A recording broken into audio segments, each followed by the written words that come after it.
on va parler de la quatrième partie et la dernière partie de la météo. Ça va être la plus importante, mais la moins utile pour le BIA.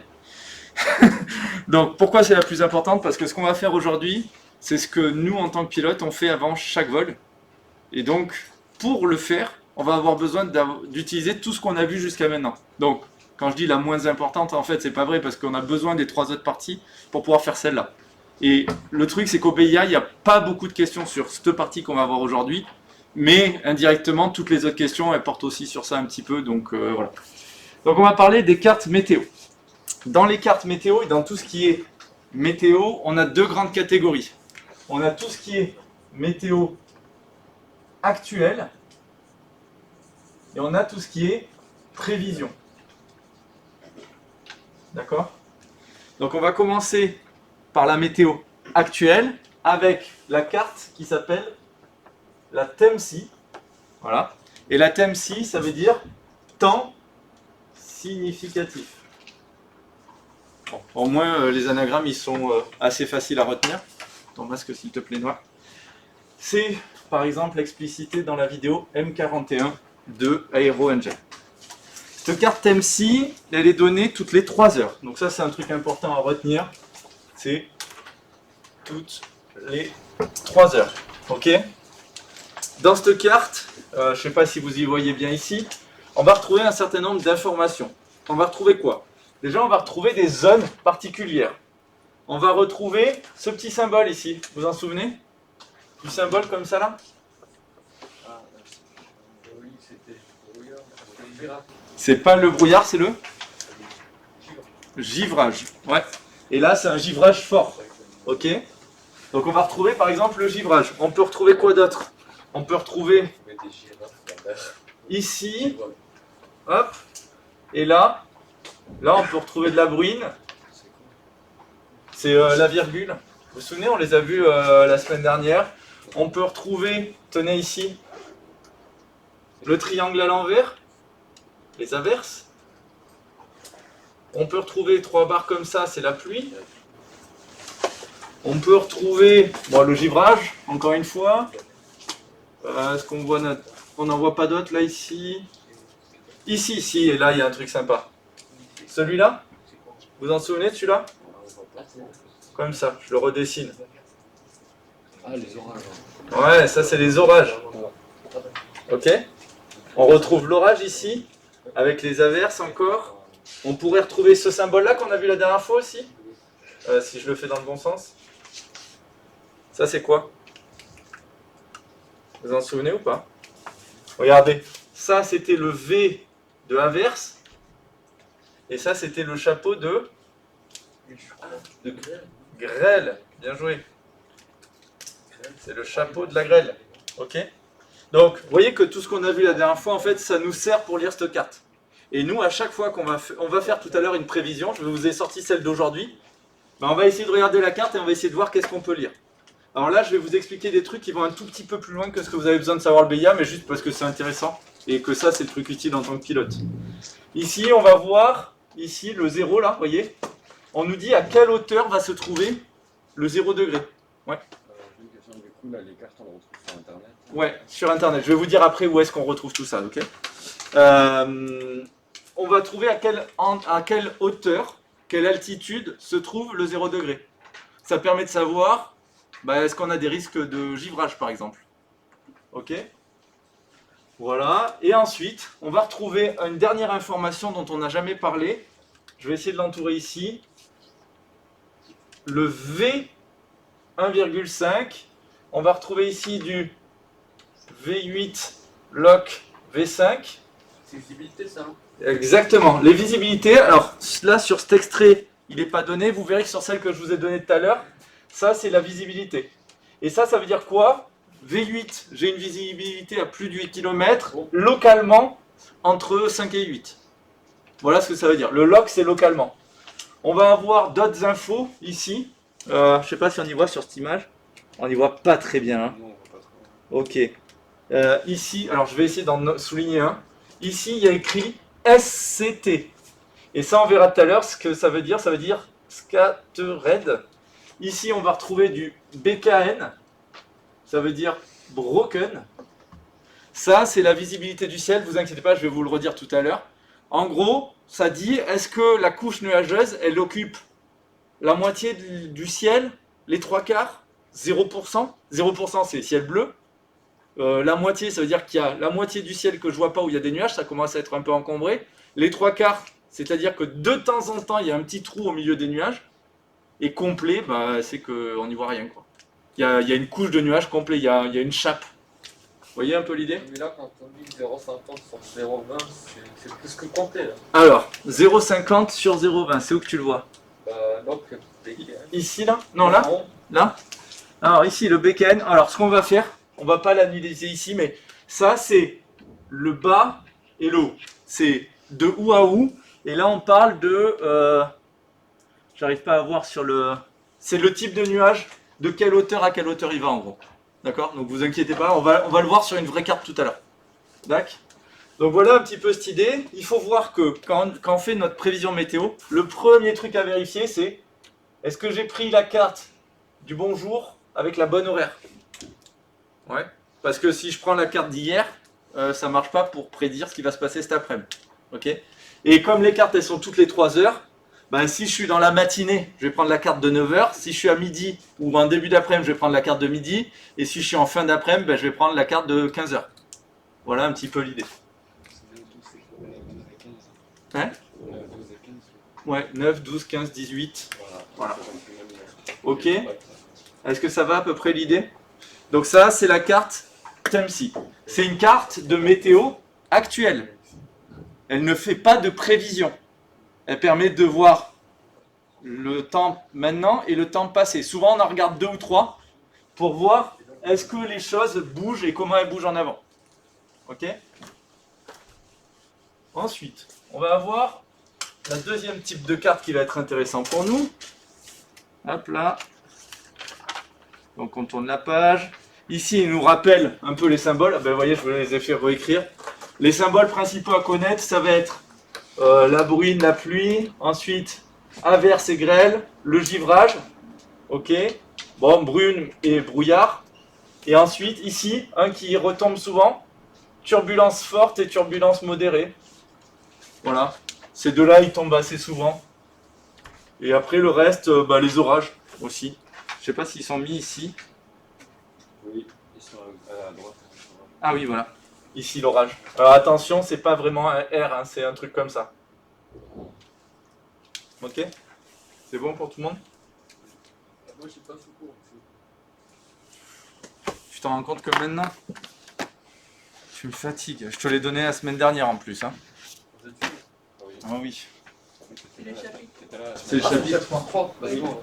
Mais tu l'as pas là? Ah non, j'ai cru que c'était que ça le cours. Non, mais tu l'as pas dans ton sac? Si. Eh bien, sans doute. Et vous n'avez pas précisé.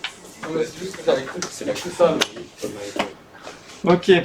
Ensuite, Oh, donc. Ah, aussi. Ah ben j'avais pas vu qu'il le mettait ici, ouais. La nébulosité. Alors la nébulosité, ici, c'est de 0 à 8 et c'est donné en octa. Octa, ça veut dire des huitièmes de ciel. D'accord? Donc vous imaginez le ciel, je prends un ciel, je le découpe en 8. Voilà. Bon, c'est un découpage un peu bizarre. Si je le découpe en 8, si j'ai la moitié qui est occupée par des nuages, bah, ça veut dire que je suis à un octa de 4 sur 8. Si j'en ai 6 qui sont occupés par les nuages, ça veut dire que j'ai un octa de 6 sur 8, etc. etc. Okay, c'est le nombre qui sont occupés par rapport au nombre disponible. Du coup, ici, bon, quand je suis à 0, bah, très bien, c'est ce qu'on appelle le sky clear. Okay, ça veut dire le 0 sur 8. Hein. Ça veut dire qu'il n'y a pas de nuages, c'est le ciel bleu. Ok. Ensuite, 1 ou 2 sur 8, c'est few. Ça veut dire quoi en anglais, few? Ça veut dire un peu, voilà. Nous, en français, on va le traduire par rare. Le mot-clé en français, c'est rare. Ok?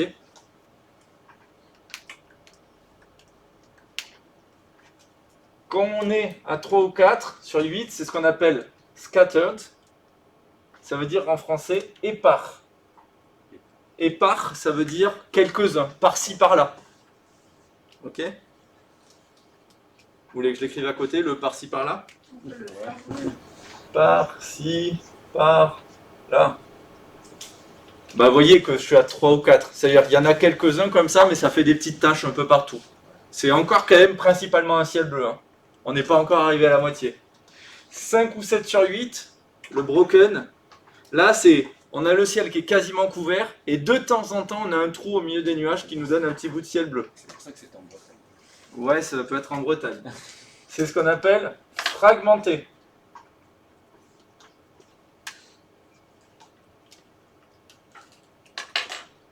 Et le 8 sur 8, j'ai la chape au-dessus de la tête.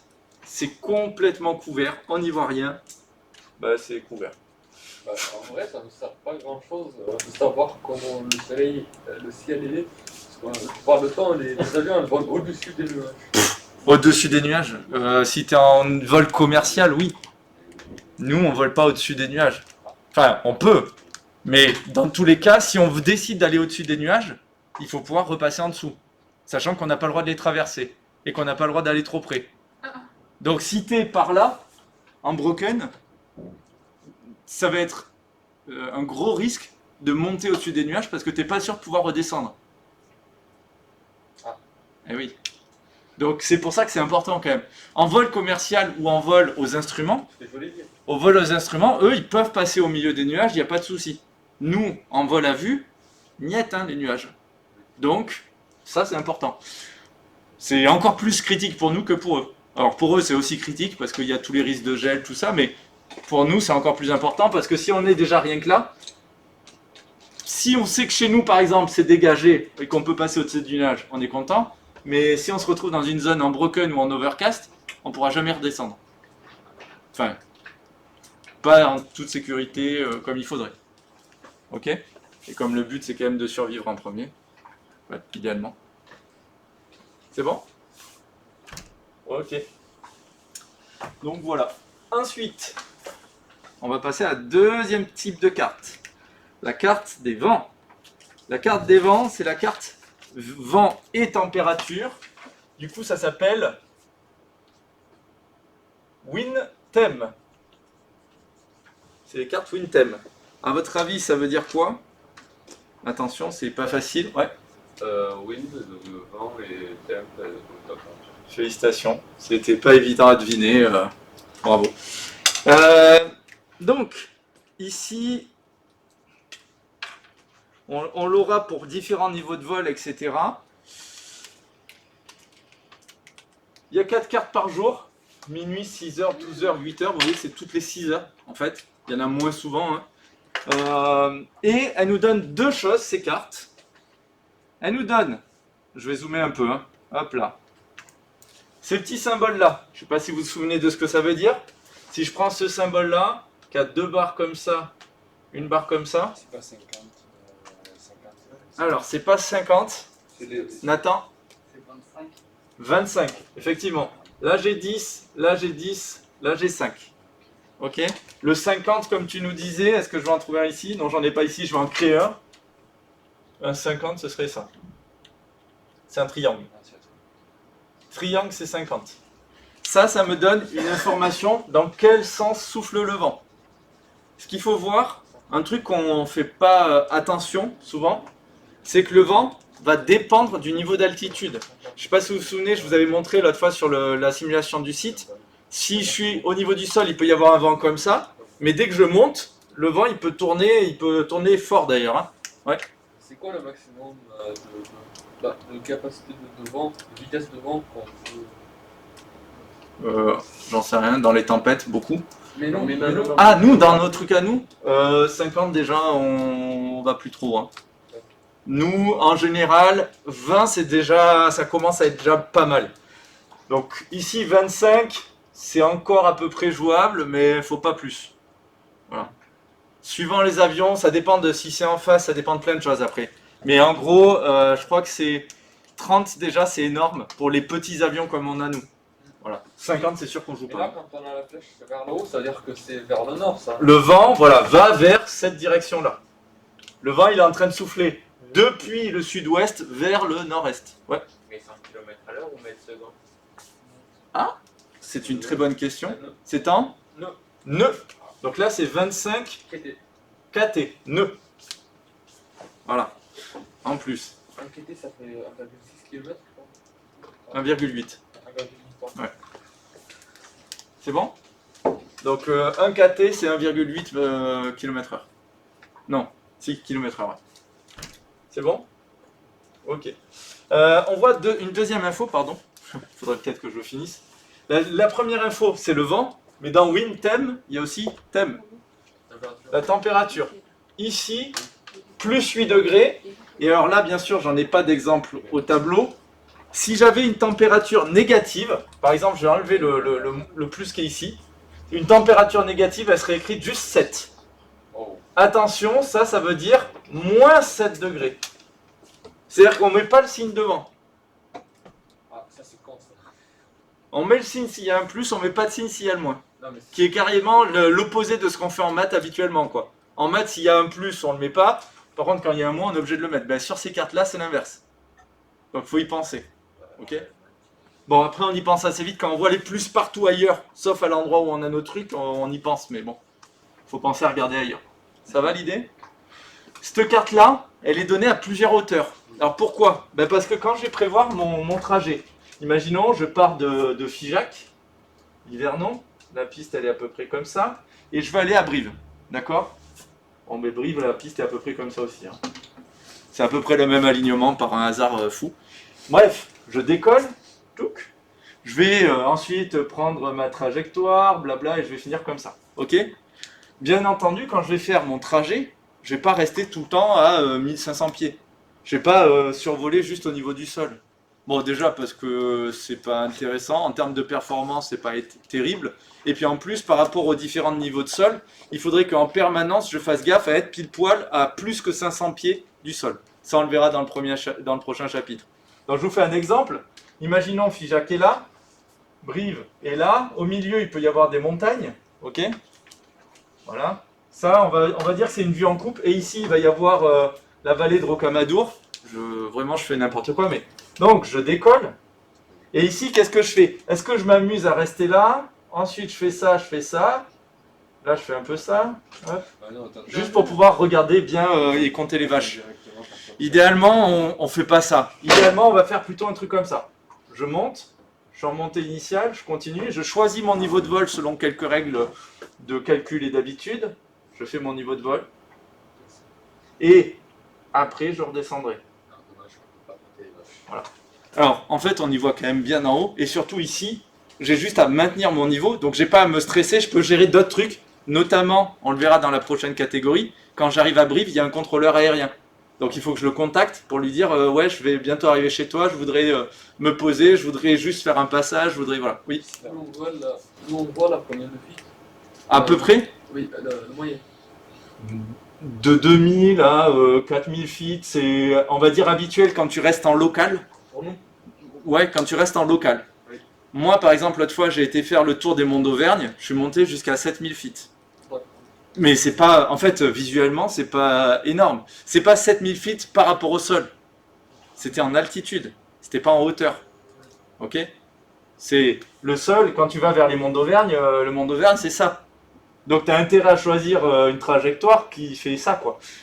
Idéalement. Même si tu passes juste à côté et que tu veux faire le tour, tu prends une marge de manœuvre au cas où que tu sois que tu te rapproches un peu trop près et tout ça. D'ailleurs, c'est ce qui m'est arrivé. Je me suis loupé sur un de mes virages. J'ai pas pris le bon angle. Bah, du coup, je suis passé au-dessus du sommet alors que j'avais prévu de faire le tour. Et bah, du coup, heureusement que j'avais prévu de la marche, quoi. Voilà. Ok? Oui. Sinon, on n'aurait pas pour. Il y a des procédures si la radio ne marche pas. Contacter. Il y a des procédures si les radios marchent pas et tout ça. On va en parler là, dans le prochain module. Ce sera tout ce qui est navigation, réglementation et sécurité. Ça tombe bien, hein? C'est la dernière partie qui nous manque, qui va finir de compléter tout le BIA et après, ce sera cool. Ça va l'idée? Donc, cette carte-là, imaginons que je parte sur les monts d'Auvergne. C'est ce qui m'était arrivé la dernière fois. Je vais vous faire le schéma sur la carte de France. Figeac est là. Les monts d'Auvergne sont là, d'accord? Et j'ai fait un trajet, non, ils sont un peu plus là. J'ai fait un trajet comme ça. Hop, je suis allé jusqu'à... Alors ça, c'était l'aérodrome. Je suis allé jusqu'à Figeac. j'ai fait ça, j'ai fait ça, j'ai fait ça, je suis allé jusqu'à Saint-Céré, et je suis revenu, non, je suis pas passé par Rocamadour. Je suis revenu comme ça, ok? En gros, j'ai fait ça comme trajet. Ici, j'étais pas loin du sol. Le vent, il était léger, comme ça, ok? Sauf que ici, je suis monté vachement en altitude. Et en altitude, les vents, ils étaient comme ça. J'avais 30 et quelques nœuds. Alors une fois qu'on a une altitude, c'est moins grave. C'est au décollage et à l'atterrissage que le vent va être vraiment important. Hop, voilà. Je crois que j'avais 5 nœuds. Ouais, je crois que j'avais 5 nœuds au décollage. C'était pas grand chose. Dans ce sens-là. Et en altitude, il y avait un gros vent comme ça. Deux problèmes au gros vent comme ça. Déjà ici, j'avais prévu un temps de trajet. J'avais le vent dans le dos.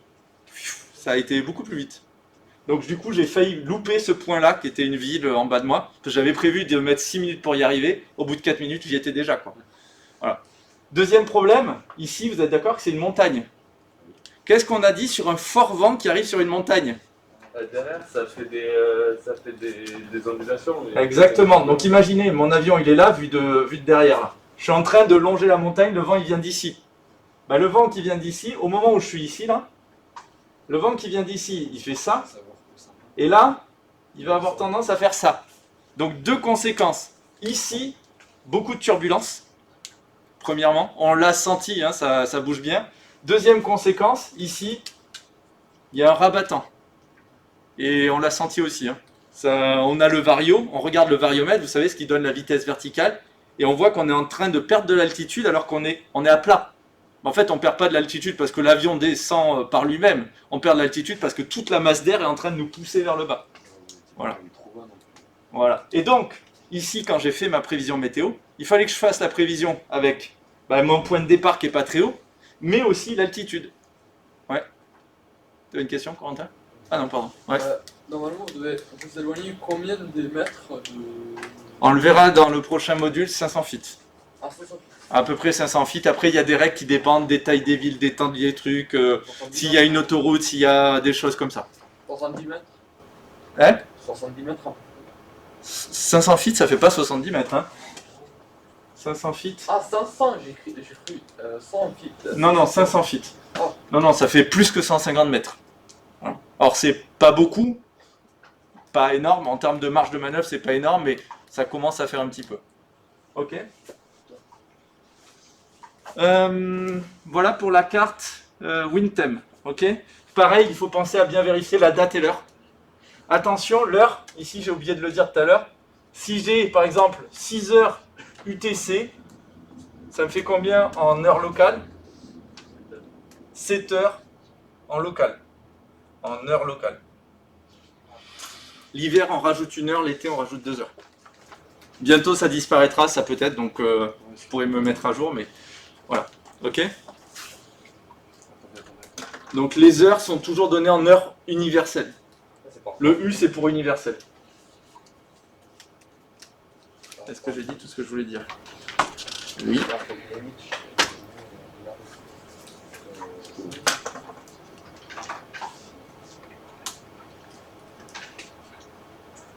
C'est bon pour tout le monde? Allez, go. Ensuite, ça c'était les cartes. Alors on verra qu'on va regarder un troisième type de carte, mais j'en parle pas ici, on le fera tout à l'heure nous en vrai pour vous montrer qu'est-ce qu'on ferait en vrai. Les messages. Alors les messages, c'est pareil, on va regarder des messages. On va avoir dans la météo actuelle les messages qui s'appellent les métars. Et ici, on aurait les TAF.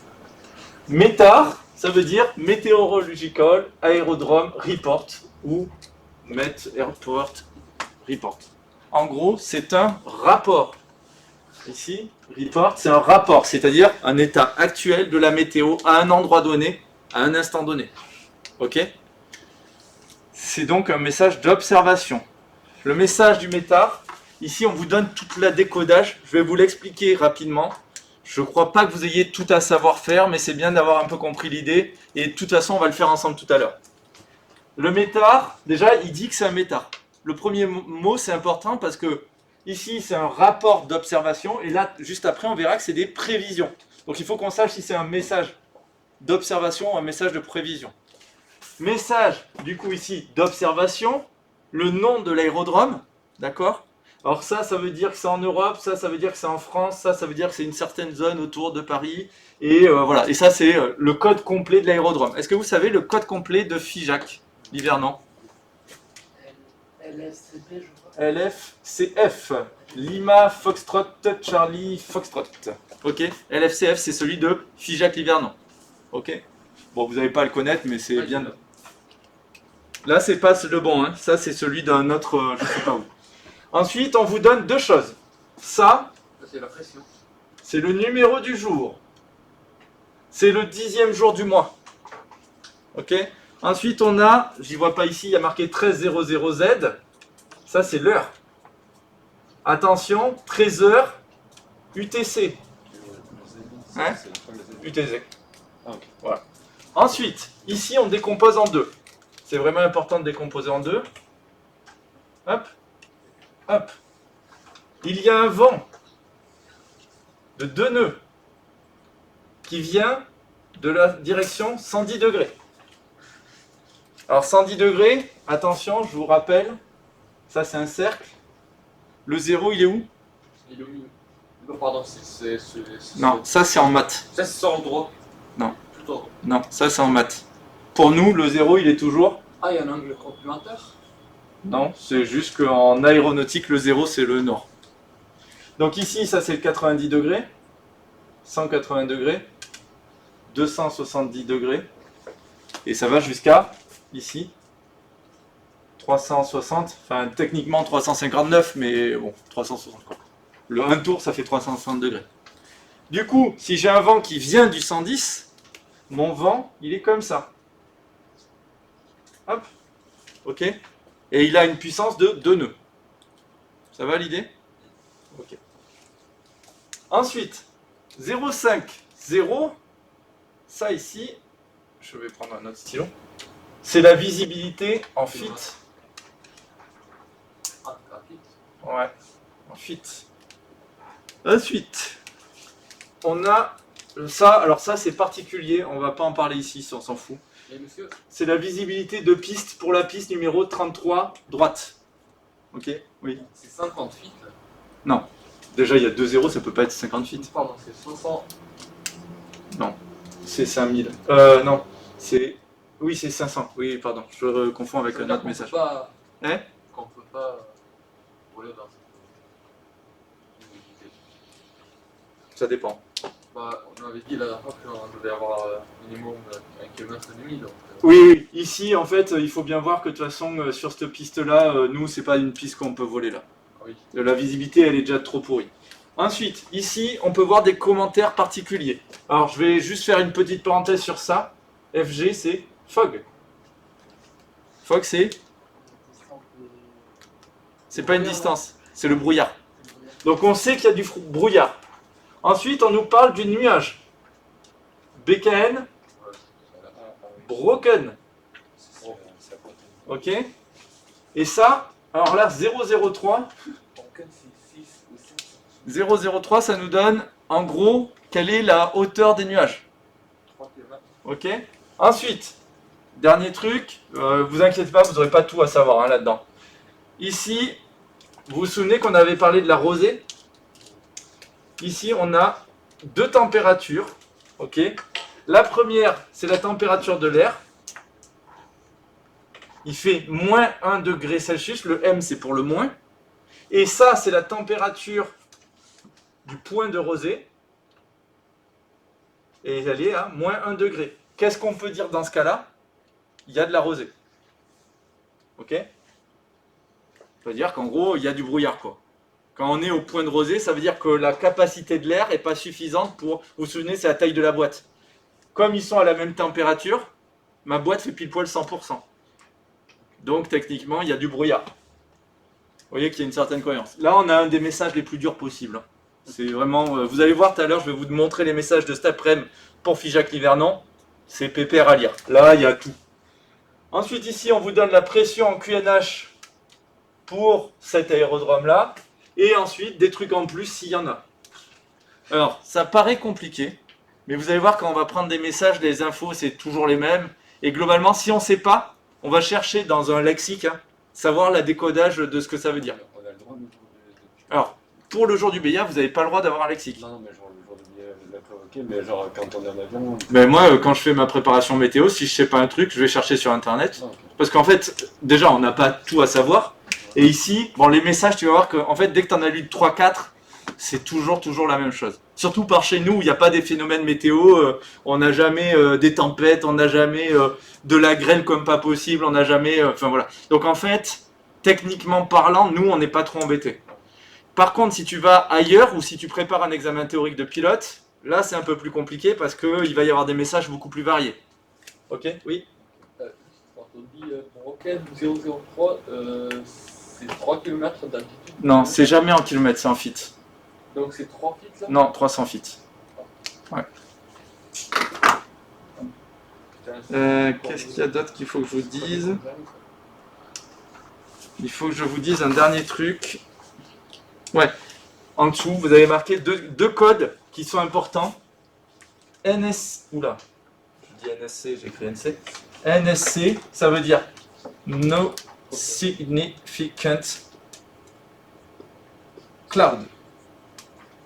Ça veut dire pas de nuages significatifs. C'est-à-dire, il peut y en avoir quelques-uns, mais rien de notable. Ok? Dernier truc, CAVOC. CAVOC, ça veut dire Sailing and Visibility. Oh putain, faut pas que j'oublie des syllabes. Visibility. Ok. C'est quoi sailing? Ou sailing, si on le prononce un peu plus à l'anglaise qu'à la française. Sailing. C'est pas le fait de... Non. C'est le plafond. Le plafond et la visibilité sont OK. Ça veut dire quoi? Ça veut dire que j'ai pas une couche de nuages au-dessus de ma tête. C'est ça que ça veut dire quand le plafond il est OK. Et visibilité, bah, ça veut dire que globalement j'y vois loin. Du coup, Ok. bleu, ça serait... Hein? Sur un ciel bleu, un truc comme ça. Alors, soit un ciel bleu, soit le plafond est extrêmement haut. Ouais. En fait, quand on vous dit CAVOC, le plafond, ça veut dire qu'il est supérieur à, je crois que c'est 4900 feet, ouais. 5000 feet, quoi. Ok. Ça fait à peu près 1500 mètres. Supérieur à 1500 mètres. Et la visibilité, ça veut dire qu'elle est supérieure à 10 km. Ok? Donc, on a de la marge. Ça va. Ok, je vous laisse 2 secondes pour reprendre ça. Hop.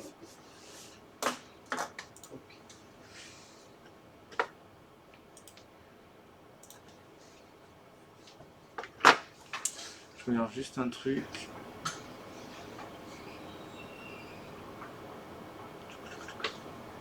Mais je me suis... J'arrive, attends une seconde, j'arrive, je veux juste vérifier un truc que je vous ai pas dit de conneries. Alors non, t'avais raison tout à l'heure, j'ai dit une connerie, c'est bien ce qui me semblait.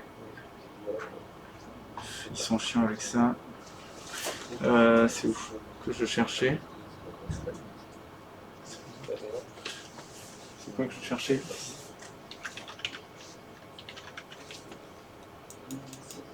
J'arrive, une seconde. Non, t'avais tout à l'heure j'ai dit une connerie, désolé. Ici, ça fait partie des rares messages où la visibilité est donnée en mètres. Je suis désolé, je vous ai dit une connerie. 500 mètres, ouais.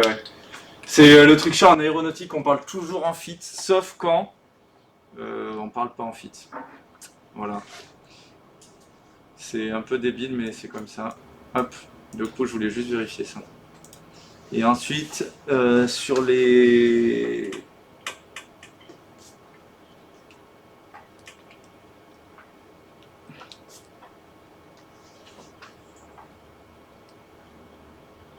Et c'est bien ce qui me semblait.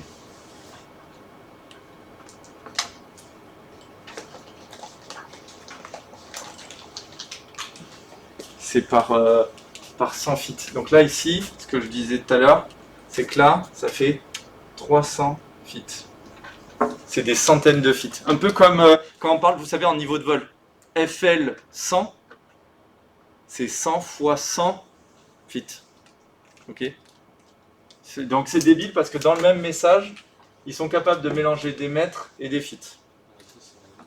C'est bienvenue en aéronautique où les unités sont toujours magiques, on va dire ça comme ça. Voilà. Donc je voulais juste vérifier ça pour être sûr de ne pas vous raconter de conneries. Et effectivement, j'avais dit une connerie. C'est bon pour tout le monde? Donc vous inquiétez pas, ça on va pas vous demander d'en décoder. En tout cas, je le crois pas.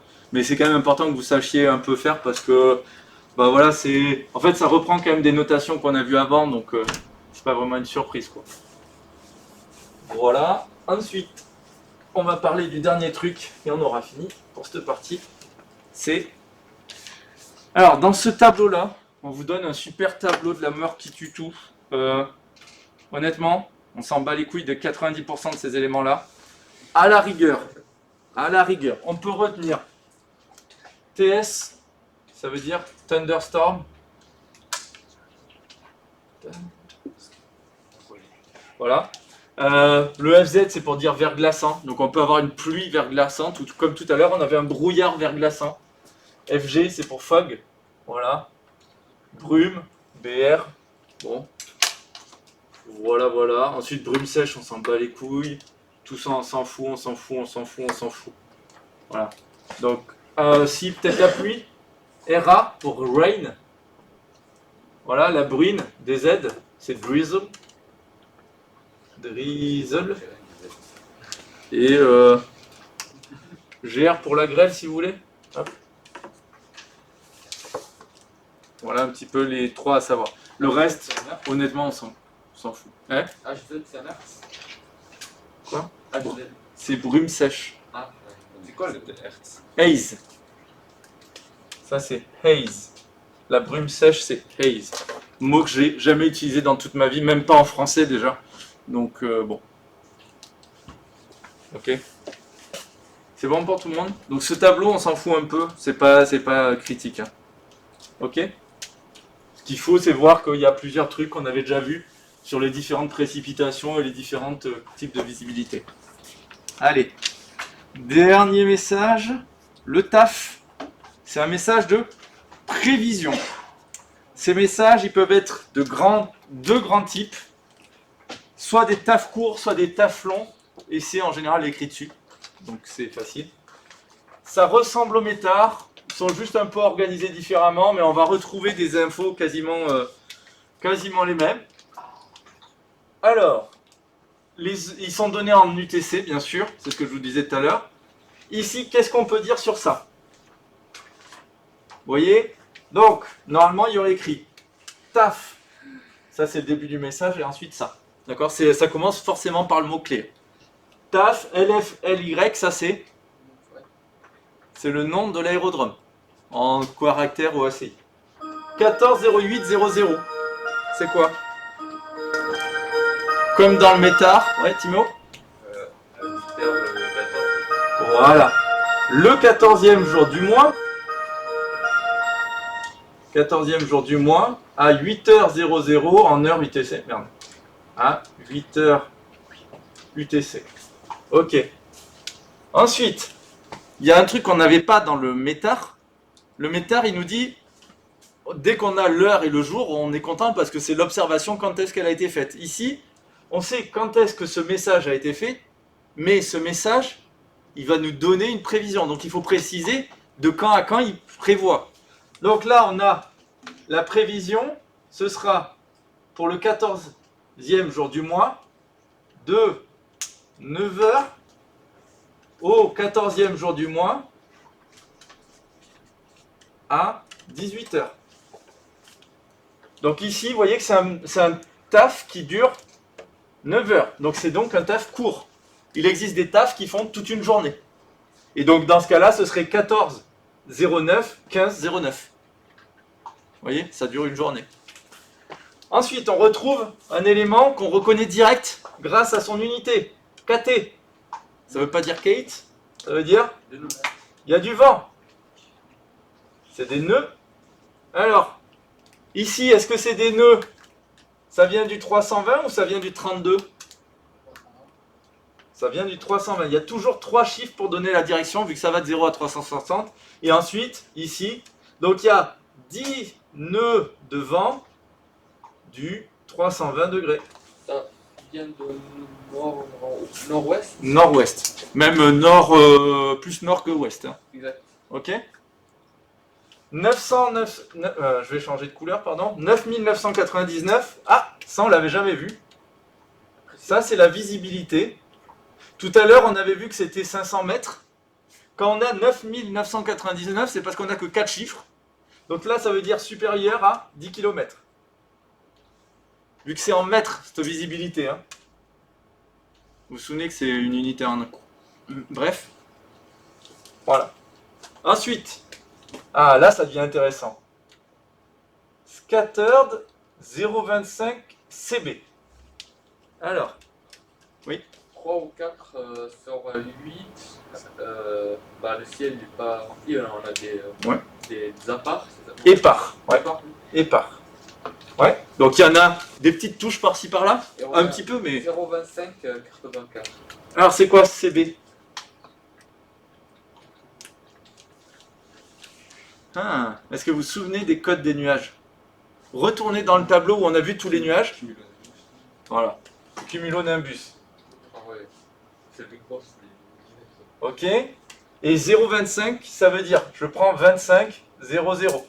C'est le bas de mon cumulonimbus. Il est à 2500 feet. Ok. Broken 0,50. Ça veut dire que on a aussi un état broken. Donc là, c'est un peu plus chargé à 50 plus 2 0, 5000 feet. Donc vous voyez que cette journée-là, elle sent pas hyper bon quand même. Hein. Alors 5000 feet, ça commence à être haut, mais finalement, pas tant que ça. On a déjà un peu de nuages en bas et c'est pire au-dessus. Tempo, ça veut dire que temporairement, qu'est-ce qu'ils m'ont fait ici? De 9h à 11h, il y aura une visibilité de 7000, donc moins bon qu'avant, avec des nuages scattered, cette fois à 1500 pieds, ça commence à être bas, hein, 1500 pieds, broken à 4000 pieds, qui deviendra de 11h à 13h, scattered à 5000 pieds. Donc vous voyez que ce message de prévision, bon il est un peu chiant à lire, mais en fait il est en plein de petites étapes, où il vous dit j'ai ça, ça deviendra ça, voilà, un petit peu l'idée. Vous embêtez pas, ce qui m'intéressait c'était surtout le début, mais vous voyez que le début, les éléments les plus importants, ils sont devant, c'est la date, l'heure, la validité pour quand on est dans un taf, le vent, la visibilité, et ensuite on parle des nuages. Ça va l'idée, à peu près? Ouais. Du coup, là, il faut pas aller voler, là. Là, nous, franchement, ça vaut pas le coup de s'emmerder parce qu'en fait, ça, c'est une prévision. On va le matin même vérifier les métards, plus les prévisions d'après, et on prendra la décision. Mais personnellement, sur un temps comme ça, tu sais qu'il va pas faire hyper beau. C'est pas un moment où c'est agréable, quoi. Et il commence à y avoir 10 nœuds de vent. 10 nœuds, ça va, mais c'est pas non plus rien, quoi. Ouais. Scattered. Scattered. Épars. Avec un petit accent français. Est-ce que ça va l'idée? Allez, on a bientôt fini. Je vous avais dit que la cour d'aujourd'hui serait plus courte quand même. Et après, on va faire un exemple concret de si on voulait aller voler cet après-midi. Monsieur, mais n'effacez pas. Non, mais laisse-la se concentrer. C'est tout petit, je sais. C'est tout petit. C'est vrai que c'est petit. Petit de ceux qui sont en visio. Moi, j'ai du mal Ah. à dire, là. Et c'est en visio, il m'aurait dit, monsieur, c'est trop petit, vous avez écrit quoi? Théo et Roman, ils auraient demandé. Même si Ouais. on voit pas, on va pas Non, vous dire. pas sûr. Ouais, il faut demander. Je suis là pour ça. Je peux écrire plus gros, en fait, c'est juste que j'ai pas fait gaffe. Les tours. Bon, c'est bon ou pas? De toute façon, je vous ai dit, c'est important d'avoir compris les grands éléments, mais je crois pas qu'on vous en donne pour que vous les décodiez, donc c'est pas critique. C'est juste ça, critique quand on est pilote. Juste. Ok? Est-ce que c'est bon ou pas, Émilie? Ok. Alors, le dossier météo, ce sera M40. Hop. Ce qu'il faut voir, c'est qu'avant chaque vol, eh bien, on va se faire les différentes prévisions. Alors, on va s'utiliser pour ça plusieurs sites. C'est bon? Noah, c'est bon? Attends quoi? On va utiliser un premier site. Oui, Ah. 2 secondes, excusez-moi, j'ai entendu. Choc. Ok, il y a eu un bug. Je dirais à monsieur le chef. Allez, on utilise un premier site, c'est AeroWeb. J'ai plus envie de parler. AeroWeb, c'est un site, c'est aviation.meteo.fr. C'est un site qui va nous donner plusieurs choses. C'est en coopération avec Météo France. Ok. Et dessus, on va pouvoir avoir la première carte qui nous intéresse, ça s'appelle comment? Ah oui. La TMC. Voilà. La TMC. On va pouvoir avoir aussi La map, la web. la WinTem. Et en fait, c'est un site qui est super parce qu'on va aussi pouvoir récupérer des métars et des tafs. Allez, vision. Alors ça, souvent, moi personnellement, ah non, on ne peut pas les récupérer sur ça. On peut les récupérer sur un deuxième site pour nous, Olivia. Alors vous n'avez pas à connaître les sites, hein. Je vais juste vous les montrer après en fait pour que vous voyez un petit peu. Ok? Ouais. Taf, c'est la prévision TAF, c'est la prévision. Métar, c'est le rapport actuelle. de météo. Ok? Voilà. Ce qu'il faut voir, c'est qu'on n'a pas forcément accès à Internet partout. Donc plutôt que d'utiliser AeroWeb, on peut aussi l'avoir par téléphone. Sur un numéro où on a soit un message automatique qui nous raconte, soit un opérateur. On lui dit je vais faire tel trajet. Et il va nous dire voilà ce qu'il faut savoir. Il va nous raconter tout ce qu'on aurait pu lire sur des cartes. Le problème c'est que c'est que audio. Ouais. Voilà. Il faut savoir que en tant que pilote, c'est une obligation de regarder la météo avant de partir.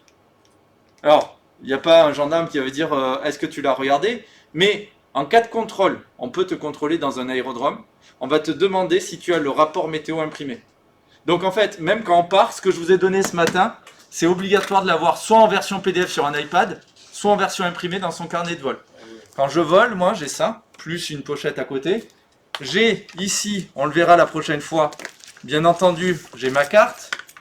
On le verra la prochaine fois, j'ai mon trajet prévu avec les temps, les points de passage et tout ça, que j'ai aussi tracé sur ma carte. Bon là, il n'y a rien de tracé, mais qui serait normalement tracé sur ma carte. Voilà, ici. Voilà, c'est tracé ici, avec les différentes directions, là où je vais passer, etc. Et ensuite, j'ai les différentes cartes des différents aérodromes où je prévois de me poser, avec en plus au dos, je vais essayer d'en prendre Figeac Hivernon, au dos des informations spéciales, ça on le verra la semaine prochaine dans les prochains modules. Et enfin, j'ai aussi, bien sûr, mon dossier météo avec moi, où j'ai regardé les cartes, où j'ai les différents messages et tout ça. D'accord? Donc tout ça, c'est une obligation. Et je vais vous faire une démo de qu'est-ce qu'on fait. Noah, tu vas te mettre tout seul, comme ça au moins, si tu ne seras pas trop perturbé. Quoi, mais Parce que t'arrêtes pas de parler tout le temps. Tout le temps. Allez, donc, ce que je vous propose, on va aller voler cet après-midi. C'est une façon de parler. Ouais, Ouais. Est-ce que tu peux éteindre le côté, s'il te plaît, Timo? Moi, je préfère voler que voler. Alors, on va aller voler cet après-midi. Donc, je vous ai imprimé le dossier, mais je vais vous montrer comment on le fait, ce dossier. Premièrement, on a dit on va sur AeroWeb. Alors, AeroWeb, c'est ce site-là. Ah ben là, je suis connecté, merde. Normalement, voilà, c'est aviation.meteo. Et j'arrive sur ça, et vous voyez qu'il faut un nom d'utilisateur. En fait, ce site-là est gratuit pour tous les pilotes. Il y a une convention entre Météo France et la Fédération d'aéronautique pour qu'on ait accès. Donc, je me connecte et j'arrive sur ça. Bah, t'es pas pilote pour l'instant. Après, il y a des sites gratuits qui font la même chose. Honnêtement, il y a des sites gratuits, mais pour nous, la source officielle, ça reste quand même AeroWeb. Ici, je vais prévoir un vol. Alors, je vais dire, je fais un vol, par exemple, local. Cet après-midi, je vais juste décider, je vais à l'aérodrome, je vais faire quelques tours de piste. Je vais à la rigueur faire un petit tour à Rocamadour parce que c'est joli. Passer au-dessus de Martel parce que c'est là où j'habite. Voilà, donc je fais ça. D'accord? Je vais dire, je vais à LSCF. Je valide mon vol local. Hop. Et il va me donner des données. Alors, le truc, c'est qu'ici, il commence par les messages. Or, moi, ce que je voudrais voir en premier, c'est quand même les cartes. C'est ce qui me parle le plus. Donc, dans le truc ici, je vais aller dans TMC WinTem. Je vais choisir la carte TMC à gauche. Et je vais dire, hop, que je veux celle par échéance. Je vais zoomer un peu pour qu'on y voit. Est-ce qu'on y voit? Voilà. Donc, vous, dans ce que je vous ai imprimé, vous l'avez en page 2, ici. C'est celle de Quand que je vous ai imprimé? Celle que vous avez en version imprimée ici, c'est quoi? Ouais. Alors, j'ai pas entendu? Alors, celle du 9 février. Ouais. Et de quelle heure? 11h32. Non. Non. Non, 10 heures.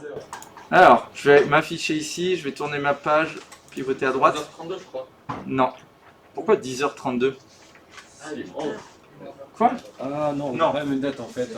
Non, regardez Là. l'heure. D'accord. Ah oui. Parce que- Mais ça, c'est l'heure où je l'ai imprimé, on s'en fout Ouais, de l'heure où je l'ai imprimé. C'est pour ça du coup. Ce qui m'intéresse, c'est la carte de quand elle est. C'est celle de 9 UTC, ça veut dire celle de 10h. 10 heures. Donc en fait, si je vole cet après-midi, ça je l'ai fait ce matin pour pouvoir prévoir. Mais en fait, j'avais pas encore la prévision de cet après-midi, donc j'ai pris celle que j'avais. Qu'est-ce qu'on voit ici? Alors moi, je vais faire un vol local, donc je vais être par ici, hein, d'accord? Ça c'est Aurillac, je crois, Toulouse, Limoges. Nous on est vers ici à peu près. Donc ici, qu'est-ce qu'on voit? Bah, qu'il n'y a rien. Félicitations, il n'y a rien, c'est génial. On peut regarder le 0 degré, il est au niveau 115. Ça veut dire 11 500 pieds. Donc ça veut dire qu'on est en température positive au sol. Donc il y a moins de risque de givrage. Je ne suis pas trop embêté. Qu'est-ce qu'on voit d'autre? Est-ce qu'il y a des nuages, des trucs comme ça? Non. On voit que par exemple ici, SCT local broken. Donc c'est du scattered localement broken. Si j'étais dans cette zone ici, je m'occuperais un peu plus, le ciel il serait plus chargé. Chez nous, il n'y a rien à signaler, hein, il fait beau, c'est très cool. Si j'étais en Bretagne, je ferais attention à quoi? Ouais. C'est pas la pluie, non? Ça, c'est pas la pluie. La pluie, c'est comme ça. Du brouillard. Brouillard et Ouais. brume. Donc ici, localement, alors local, loc, ça veut dire localement. C'est-à-dire, c'est pas partout, tout le temps. Localement, je peux avoir un peu de brume, un peu de brouillard. La visibilité, vous voyez qu'il y a V1,5, V0. Si vous descendez sur la carte, ils vous disent ici ce que ça veut dire. V0, une visibilité de moins de 1,5 km. Pas terrible. Allez, Noah, tu viens tout seul. Je cherchais ce que ça veut dire, brume. Tu peux pas me demander? Ouais, je sais pas, je préfère voir. Ensuite, ici, je peux voir que entre le niveau 20 et le niveau 50, il y a un certain type de nuage. Ok? Stratocumulus. Stratus, ici, entre le niveau 5-13 jusqu'à 15-20. Vous voyez un petit peu, ça me donne l'idée des nuages, à quel endroit ils sont, quelles altitudes et tout ça. Donc déjà, ça, je peux faire la Miss Météo. Le jour où j'ai mon examen, je vais pouvoir dire à l'examinateur, bah, ben, par chez nous, il n'y a rien. Qu'est-ce que je peux prédire? Ben, ce que je vais faire, je vais regarder. Donc là, j'ai pris celui de 9h. Je vais retourner sur AeroWeb. Je vais prendre celui de midi. Je vais dire, ah ben je vois que ça s'est un peu déplacé vers le sud. Je vois que ici, bon, ça va pas trop bouger. Je vois que, et je peux, en regardant les différentes cartes, hop, je prends celle de 15h, regardez, celle de midi, celle de 15h, je vois quoi? Je vois que ça se déplace un petit peu, mais par chez nous, rien. Lui, il se déplace comme ça, lui, il se déplace comme ça, donc nous, on est tranquille pour cet après-midi. Si je veux aller voler cet après-midi, je suis pas inquiet. Le CF, A ou B, ça veut dire quoi? C'est où que tu le vois? CF, c'est au milieu de la carte. CF1, Ouais. Clermont-Ferrand, Ah, Aurillac, mais c'est- Limoges, Toulouse. Voilà, Ok, c'est d'accord. les Ah, ouais. initiales des villes. Ok. Ok. Ah oui. Voilà. Ouais, c'est pas Est-ce que ça va l'idée de la carte là? Ouais. Ok, donc ça c'est la première carte. Quelle est la deuxième carte que je vais voir? Allez, Corentin. La Wintel. Ouais, la Wintem. Donc ici, sur le PDF, je voulais imprimer à la page suivante. Je vous montre sur AeroWeb, hein, c'est pareil. Hop, je dézoome un peu. Sur AeroWeb, je choisis Wintem dans le menu. Je peux choisir mon niveau de vol. Bon, je n'ai pas le choix parce que moi je suis en VFR. Et là, j'ai ma Wintem. Je peux regarder celle de midi, celle de 15h. Donc ce que je vous propose, c'est qu'on va zoomer sur celle que vous avez. Parce que comme ça, tout le monde peut suivre. Hop, rotation à gauche. Alors, je zoome par chez nous. Hop. Ok. Ok. On est par où? Ouais. Vers le. Entre le plus 11 et le. Ouais, non, entre les deux plus 11 du coup. On est quelque part par ici. Ok. Pas un peu en dessous de Bordeaux, dans l'alignement Limoges-Toulouse. On est peut-être même un peu plus vers là. Pas autant que là, parce que ça c'est Aurillac. Donc vous voyez que la carte elle n'est pas précise au poil. Hein. Ce qui est important, c'est d'avoir les grandes idées. Qu'est-ce qu'on voit comme grandes idées? Ici. Donc, la température quand même, elle est positive. température positive, plus 9, plus 10, ça va, il fait bon. Hein. S'il faisait trop chaud, ça pourrait être problématique, parce qu'on aurait plus de mal à décoller. Donc ça aussi, c'est à prendre en compte. Et là, qu'est-ce que je peux dire sur ce vent? On a dit. Non, ça c'est du 5, je pense. Ah, c'est du Regarde, les 10, ils sont plus grands. Ah, ok, ouais. Mais c'est pareil, moi je sais jamais, donc j'essaye d'en chercher un ailleurs où c'est plus grand. Donc là, ce serait du 5 nœuds qui va dans ce sens-là. Ok? Donc ça me permet de savoir, par exemple, si j'ai ma piste. Imaginons ma piste, elle est comme ça. Ok? J'ai une piste 11 et j'ai une piste 28. Je choisis sur laquelle? La piste 28. Je pars sur la piste 28. Toujours, je décolle face au vent. Vous voyez à quoi ça sert aussi cette carte? Ça sert à savoir, à prévisualiser quelle piste on va prendre. Alors c'est important parce qu'il y a des endroits, des aérodromes, les règles ne sont pas les mêmes sur la piste 28 et sur la piste 11. Par exemple, sur des aérodromes très longs, je vais faire un dessin juste à côté. Où est mon stylo noir? J'ai perdu le stylo noir. Ah, il est là. Sur des aérodromes très très très longs, par exemple à Blagnac ou comme ça, on est un petit avion. On vient du parking. Le parking était là. Et je vais faire plusieurs entrées. Ok? J'arrive ici. Ben, suivant si je décolle dans ce sens-là ou dans ce sens-là, ici, si je décolle dans ce sens-là, je vais être obligé de remonter la piste pour venir me réaligner. Donc en termes de temps, ça va pas être la même chose. Ou peut-être que le contrôle va me dire d'aller au milieu et de directement partir, sans aller m'aligner à perpète. Parce que la piste ici, elle fait 4 fois trop pour nous en fait. La piste, elle est prévue pour les très gros avions. Nous, en ça, on a décollé. Hein. C'est fini. On est déjà dans l'air et voilà.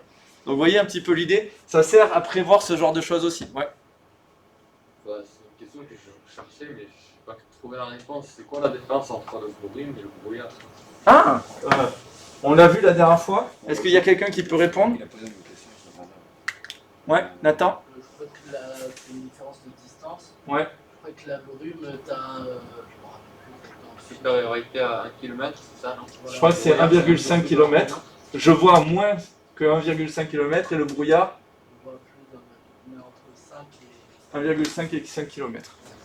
C'est ça ou l'inverse? C'est l'inverse, hein? C'est l'inverse. C'est l'inverse. Ouais. Bon, ça dépend dans quel sens je mets mon échelle. Arnaque et compagnie, bonjour.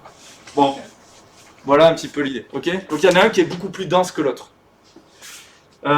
C'est bon pour cette carte? Donc là, ici, déjà, je peux dire qu'il n'y a pas beaucoup de vent.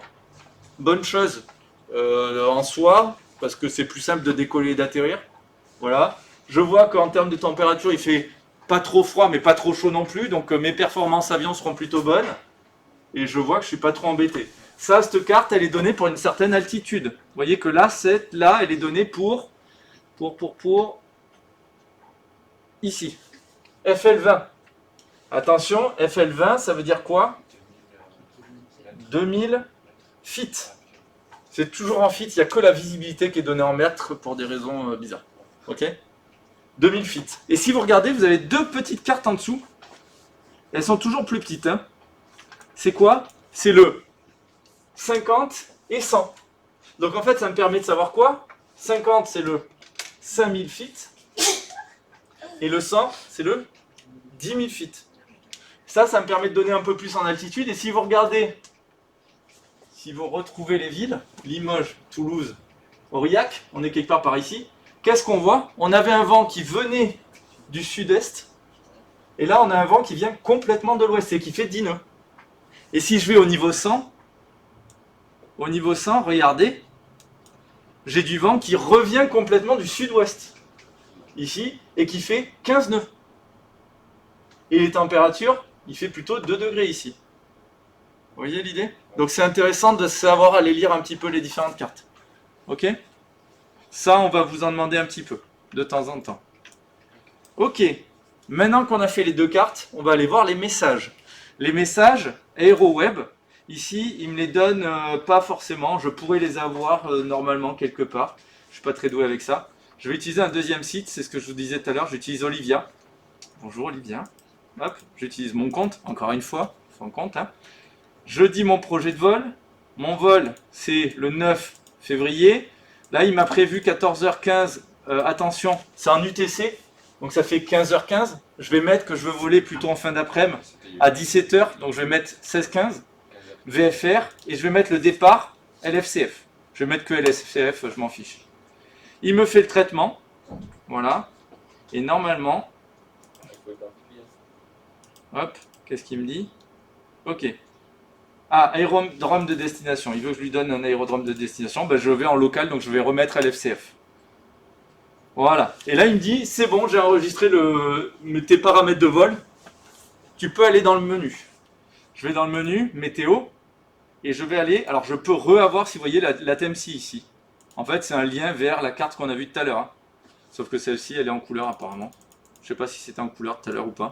Oui, c'était en couleur déjà. Bon, on a la même ordre d'idée. Et dans la météo, ce qui est cool ici, c'est que je peux aller chercher ensuite... Il est où? Hop. Voilà.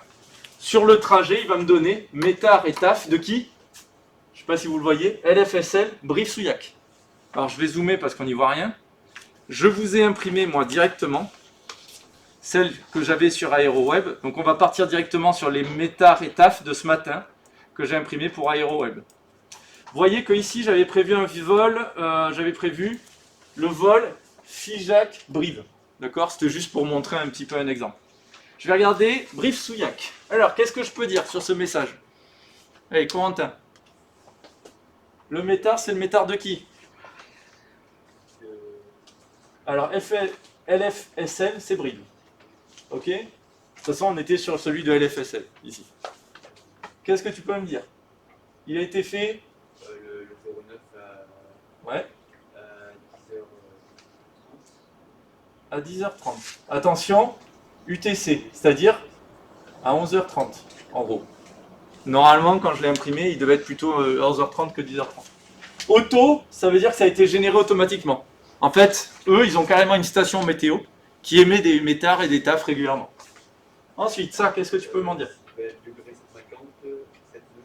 Voilà, un vent du 150, 7 nœuds.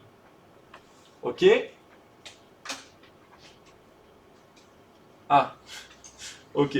Ça, vous savez pas. C'est censé être quoi, ça, normalement? Le pointage de l'air. Hein?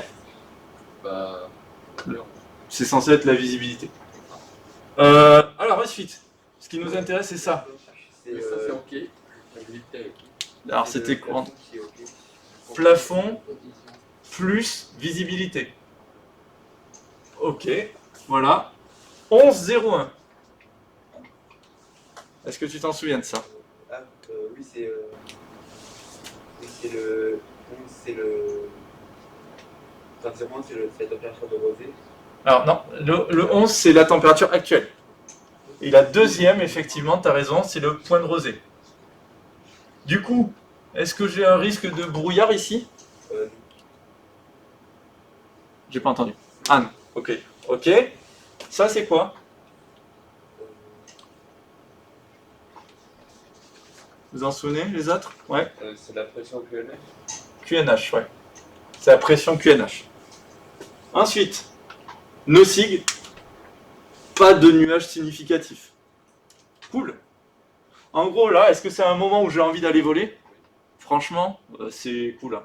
Bonne visibilité, pas de plafond, pas de nuages significatifs, on est loin du point de rosée. C'est la belle vie. C'est le temps parfait pour aller voler. Ouais. Pour la rosée, là, si elle était négative. Ce serait pas grave. Mais comment Vu on qu'il peut fait le 11 voir? degrés, vu qu'il... M01. Ouais. Le M, c'est pour moins 0,1. Mais on pourra ou on pourra pas voler. Même si c'était ça, on s'en fiche parce qu'il fait 11 degrés. Donc en fait, nous, on s'en fout du point de rosée. Si on en est loin, c'est très bien. Le moment où c'est dangereux, c'est si j'ai, par exemple, ici, 0,2, 0,1. Le point de rosée, il a 0,1, et là, il fait 2 degrés. Ce qui veut dire que si ça se refroidit un tout petit peu, je risque d'avoir rapidement du brouillard, des choses comme ça. Et donc là, c'est un peu plus chiant. Ok? Ça va l'idée de ces messages, à peu près? Le taf, allez, je le fais rapidement. Le 9 à 8h, valable de 9h à 18h, donc c'est un taf court. 9h, il dure. Un vent du 140 de 5 nœuds, pas de nuages significatifs. La vie est belle, hein? Là, on se dit, toute la journée, elle est top. pour aller voler. Ce serait le jour parfait. Bon, je fais peut-être pas tous les autres. Ce qui va être intéressant ici, qu'est-ce qu'on peut dire sur ça? Ouais. Visibilité à plus de 10 km. Voilà. Visi supérieure à 10 km. Ok. Voilà. Et ça veut dire qu'il manque des données. Le message n'a pas été reçu entier ou il manquait des données. Bon, on s'en fout, hein, c'est hors sujet. Bon, je crois qu'ici on n'a rien de particulier à voir. Ce qu'on peut dire, c'est quoi? C'est que ce sera top pour aller voler. Ouais. Sur quoi le C à Rodez? Le C à Rodez. En dessous, à Rodez. À Rodez, pardon. Le C là dans le titre, genre L, F, S. CR, c'est les zones en France. Mais on s'en fout. En fait, ce qu'il faut retenir, ça c'est une zone de l'Europe, ça c'est la France, et ensuite ça c'est le code de l'aérodrome. Ok. Théoriquement, c'était lié à l'époque, tout organisé en zone et tout. Mais bon, je sais pas exactement. Tout ce cas, c'est sur 4 lettres en France. Ok. Ce qu'il faut savoir, c'est juste que c'est le nom de l'aérodrome. On vous posera pas des questions comme ça trop compliquées. Par contre, on vous posera de traduire en alphabet aéronautique les différents slogans, et c'est ce qu'on va voir dans la leçon d'après. On l'a pas fait ça encore, l'alphabet, je crois. Ok. Voilà, il nous reste un dernier truc. Touk, touk, touk, je descends. Cette carte-là, qui est assez intéressante, ça c'est ce que je vous avais dit. On va regarder maintenant. Une fois qu'on a fait les analyses météo officielles, on se fait une petite avis pour nous. Pour ça, personnellement, ce que je vous avais montré la dernière fois, un site qui est bien, Windy, il est cool. Windy me permet de regarder les vents avec des petites animations assez jolies. Hop. Donc je vais pouvoir regarder le vent par exemple pour l'Hivernon. Je vais aller choper le vent à l'Hivernon. Il est où l'Hivernon? Figeac, Gramma, l'Hivernon, ça doit être par là. Ok? À peu près. Je vois le vent avec les petites particules. Je peux décider, est-ce que je vais être à la surface ou est-ce que je veux monter en altitude? Là, je suis au FL 140 par exemple. Vous voyez que le FL 140, bon, on n'ira pas nous, mais dans l'idée, je peux aller prédire ici les différents endroits. Est-ce qu'il y a plus ou moins de vent? Et vous voyez que le vent, il tourne en fonction des altitudes où on se met. Deuxième truc qu'on peut regarder, alors on aurait pu le faire sur AeroWeb, ici on l'a aussi, hein, satellite et radar. On peut aller voir un truc qui est cool, c'est ça. Alors le problème c'est qu'il n'y a pas de nuages en France, mais on le voit un petit peu ici. On voit un petit peu les nuages qui sont donnés ici, et on peut donner aussi, est-ce qu'il y aura de la pluie? Qu'est-ce que je peux voir sur les nuages? Ici, ça correspond à quoi là, cette zone? Enfin, ou là, un peu comme ça. C'est les Alpes, avec ici on aurait le Mistral qui va être là. Là on va avoir les Pyrénées, on voit qu'on a des nuages du côté français des Pyrénées, ce qu'on vous disait hier. Ok. Et ensuite, je vais pouvoir lancer l'animation pour voir qu'est-ce qui va se passer. Hop là, je le relance, je ne sais pas si vous y voyez. On voit qu'il y a des nuages qui arrivent un peu comme ça, légers. Hein. On n'a nulle part de la pluie. Ah si, un petit peu de la pluie ici. Vous voyez? Grâce au radar, ils sont capables de mesurer la pluie. On le voit ici là un petit peu. Bon, en France, qu'est-ce qu'on peut dire pour aujourd'hui? C'est pas trop mal. C'est cool, hein? Et ça, attention, c'est des mesures qui ont été faites depuis 11h30 jusqu'à là tout de suite. Ça ne nous permet pas de voir le futur, mais si on voit une grosse zone de nuages qui est en train d'avancer comme ça, bon, on n'est pas Nostradamus, mais on peut peut-être prédire un petit peu que les nuages ils nous arrivent sur la gueule et que c'est peut-être pas le bon moment pour partir, quoi. Voilà. Ok? Donc là, on a ça, et après donc la frontologie, c'est ce qu'on a déjà vu. C'est quoi? Qu'est-ce que je peux dire sur ça? En France, j'ai quoi là en ce moment? Alors, il n'est pas vraiment encore en France, mais ouais. Tiens, Émilie, qu'est-ce que c'est ça? La ligne.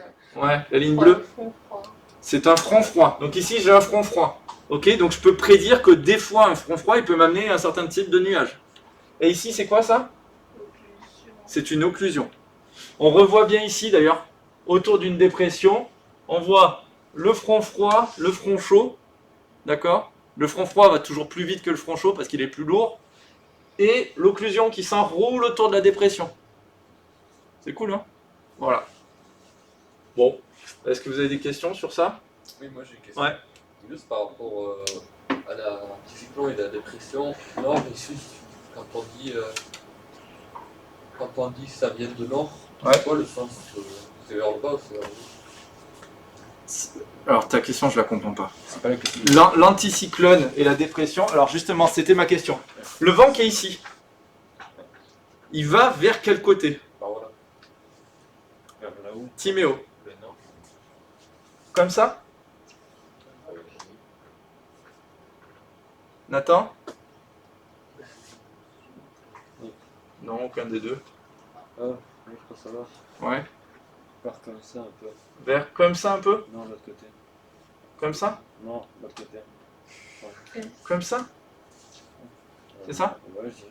Ok, toi tu dirais quoi? Moi je dirais le premier que vous avez mis. Ça? Oui. Ok. Timéo? Non, c'est pour dire que ça aussi. Ok. Donc j'en ai deux qui sont comme ça. Effectivement, le vent il est comme ça. Moi ce que je vous conseille, c'est toujours sur votre feuille, vous refaites le dessin. AD, l'ordre de l'alphabet. Et ensuite, vous vous souvenez que ça fait un enroulement comme ça. Ok? Et quand je suis au milieu des deux, le vent il vient vers moi. Donc ici, si je prends AD, je tourne ma feuille, tac. Et le vent, il vient vers le sud quand j'ai tourné ma feuille. Le vent, il me pousse comme ça. Ok? C'est comme ça que vous l'aviez fait dans votre tête, Albin et Timéo? À peu près? C'est juste parce que sur le. Ce que vous avez montré la dernière fois avec les petits trains, oui, c'est décalé. Ouais, aussi. Après, les fronts, ils sont en train d'avancer comme ça. Donc en fait, techniquement, si vous m'aviez dit comme ça, c'était presque bon, parce que si mes fronts, ils sont en train d'avancer comme ça, c'est bien que le vent, il va vers comme ça, quoi. Mais c'est Ok, quoi on peut aussi le déduire comme ça. C'est Ouais. c'est quoi qui partait du coup dans la dépression? Ah, théoriquement, il y a plus de pression ici, moins de pression ici. Le vent, il devrait normalement faire ça. C'est pour ça que. Il devrait faire une ligne droite depuis un anticyclone vers une dépression. Mais on a dit qu'il y a la force de Coriolis, le fait que la Terre elle tourne, qui fait que, au lieu d'être comme ça purement, ça rajoute une force. Et en gros, ça va faire un truc un peu comme ça.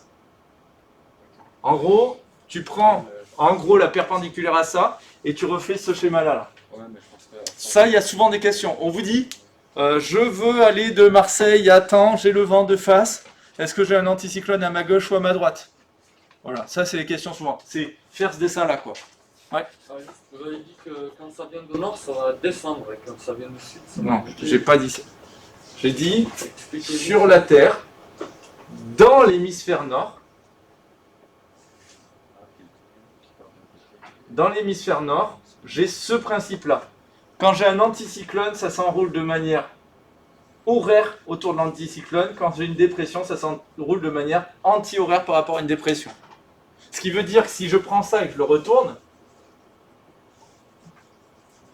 le horaire anti-horaire, il ne change pas. Hein. Donc là, ici, ça s'enroule comme ça autour de la dépression, de l'anticyclone et comme ça autour de la dépression. L'enroulage, il reste le même. Ok? Donc moi, ce que je vous conseille, vous tournez votre feuille hein, pour vous poser la question. Par contre, si je suis dans l'hémisphère sud, quand j'ai anticyclone et dépression, c'est l'inverse. Donc là, moi, je ne sais jamais dans quel sens c'est. Je fais ce dessin et j'inverse mon dessin ici. Comme ça, comme ça. Mais ce qui veut dire que si j'ai dépression là et anticyclone là, comme ça, comme ça. Mais par exemple. Ouais, je bug à chaque fois. Personnellement, quand j'ai passé l'examen, j'ai refait les dessins à chaque fois que j'en avais besoin. Et je tourne ma feuille pour comparer parce que... Voilà. Oui. Ça peut être quoi le genre de question en rapport avec ça, le jour de l'examen? On te dit, je veux aller de Marseille à Paris. Je sais qu'il y a un anticyclone près de la Bretagne et une dépression dans les Alpes. Ok. Est-ce que j'ai le vent de face ou le vent de dos? D'accord. Voilà typiquement le genre de questions écrites de ce qu'il faut vous faire. Donc typiquement, ici tu te fais ton dessin et tu regardes, ah, bah si je vais de Marseille à Paris, j'aurai le vent de face. D'accord? Donc ça va avoir tendance à me ralentir. Voilà un peu le genre de questions. Est-ce que ça va l'idée? Ouais. On s'arrête. J'ai fini le cours pour aujourd'hui sur ça. Ok. Ce que je vous propose, c'est qu'on corrige le sujet 2020, vu que vous l'avez cherché tout à l'heure. Ok. Donc j'arrête la vidéo pour ça. Et on corrige. Bon non, je vais laisser la vidéo, c'est pas grave. Allez. Hop. On corrige le sujet 2020. Hop là. Alors je vous montre ça. C'est bon, vous regardez? Ça, c'est le genre de grille que vous allez avoir. C'est-à-dire que vous allez avoir le sujet comme je vous l'ai imprimé tout à l'heure. Mais ce que vous allez rendre à la fin, c'est qu'une grille comme ça, coloriée. D'accord? Donc en fait, l'examen du BIA, en soi, il prend pas beaucoup de temps. Ce qui prend de temps, c'est à la fin d'aller colorier toutes les cases dans le bon ordre sans se tromper. Voilà. Et il ne faut pas dépasser des cases parce que comme c'est une reconnaissance automatique, ça peut bugger. Et si vous mettez du blanco, surtout, quand vous allez mettre du blanco, imaginons, j'ai blancoté le B ici. Donc quand je blancote, ben forcément je casse les traits autour. Je remets pas les traits, surtout pas. Parce que ça peut faire bugger le truc de reconnaissance parce que voilà. Donc si je voulais pas le B et finalement le C, ben, je vais retourner dessiner correctement sur la case C et aller colorier. Ça doit être fait au bic, noir. Ok? Donc, en fait, moi, ce que je faisais, je répondais sur ma feuille, comme je vous ai donné tout à l'heure, là, sur ça, j'entourais et tout ça, et à la fin, je me gardais ma demi-heure pour aller recopier toutes mes réponses et vérifier celles où j'étais pas sûr. Mais par contre, il faut être sûr de ne pas se louper. Donc, de temps en temps, vérifiez bien le numéro de la question avec le numéro... Voilà. Ok? Ça va l'idée? Donc ça, faites attention, parce que c'est la partie un peu chiante de l'examen. D'aller remplir une grille comme ça où on s'y perd sur les numéros, enfin bref. Bref. Ok? Allez, je prends le sujet et on fait le sujet ensemble. Hop, le sujet 2020. Alors. Bon, ben quand on l'a en couleur, c'est quand même plus simple hein, qu'en noir et blanc. Bon, après, on y voyait quand même pas trop mal. Ici, qu'est-ce que je vois? Je vois des petites gouttes sur l'herbe. J'arrive à l'aérodrome à 8 h. En novembre, je constate que l'herbe est mouillée, alors qu'il n'y avait pas de pluie dans la nuit. C'est quoi comme phénomène observé, du coup? Ouais, Romain? La rosée. C'est la rosée. Ok. Alors, attention, la gelée blanche, c'est un type de givrage. Donc, c'est pas du tout ça. Le brouillard, ben, c'est pas ça. Et on nous a dit qu'il n'avait pas plu, donc ça peut pas être la bruine. Le brouillard, c'est le fait qu'on n'y voit pas. Ok? Voilà. Il est possible de conclure qu'au cours de cette nuit, le taux d'humidité, qu'est-ce qu'il a eu? Ou la température ou la pression? Ouais, Albin, pardon. Le taux d'humidité relative a atteint 100%. Exactement. Ma boîte, elle est arrivée à une taille qui faisait que c'était à 100%, donc l'eau, ben voilà. Est-ce que la température est passée en dessous de 0 degré? Non, ça aurait probablement gelé dans ces cas-là, en dessous de 0 degré. La pression a baissé en dessous des 1013. Alors là, je vois pas pourquoi, ce serait possible, mais c'est pas ça. Taux d'humidité relative a atteint 75%. Alors là, on ne sait pas pourquoi 75%. Encore une fois, si vous avez une doute entre les plusieurs réponses, prenez celle qui vous semble la plus possible. Ok? 1.3. Cette nuit, la vapeur d'eau a subi un changement d'état qui se nomme. Allez, Nathan. La condensation, effectivement. Évaporation, c'est l'inverse, hein, c'est quand je veux faire bouillir. Cristallisation.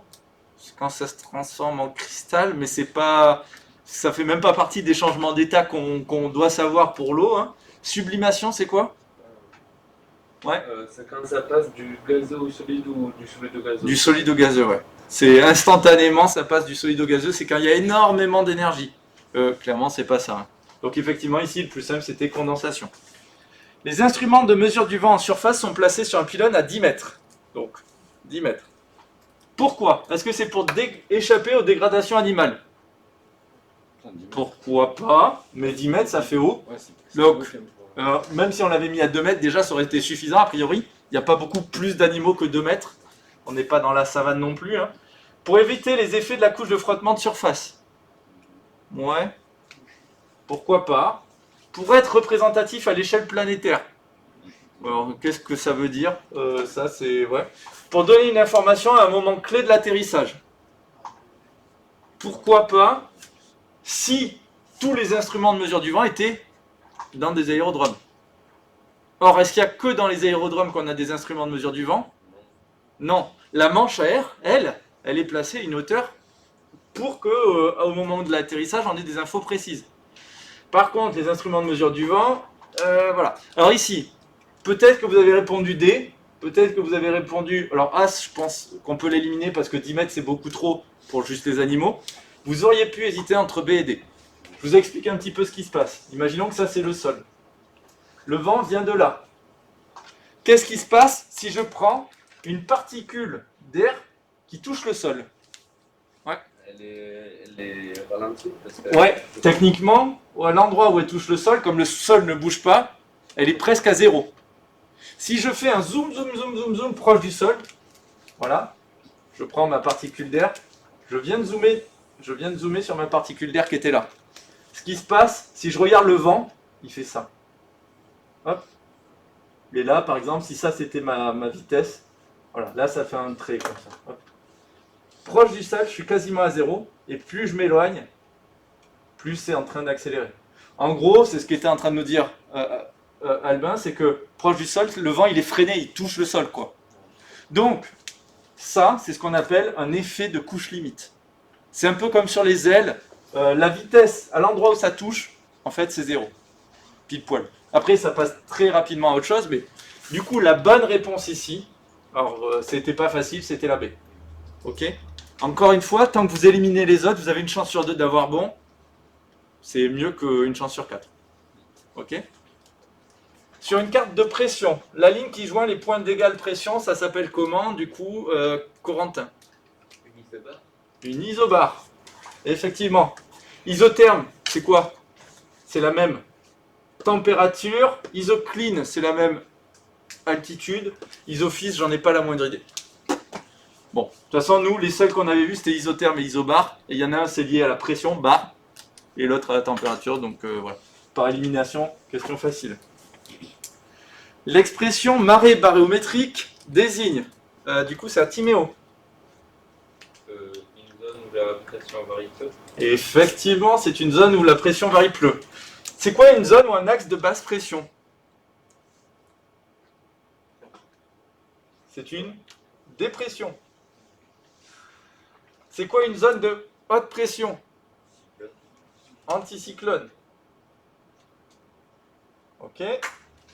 C'est quoi une zone où le gradient de pression est très élevé ? Bah, c'est un endroit où je suis avec des traits très rapprochés, quoi, avec des isobars très rapprochés. Donc là, ici, c'était bien la zone où la pression varie peu. Vous voyez, à chaque fois, je vous analyse les autres juste pour faire des rappels sur ce qu'on a vu. Hein. C'est pas la bonne réponse en soi. Nous, quand on est en train de s'entraîner, on s'en fout.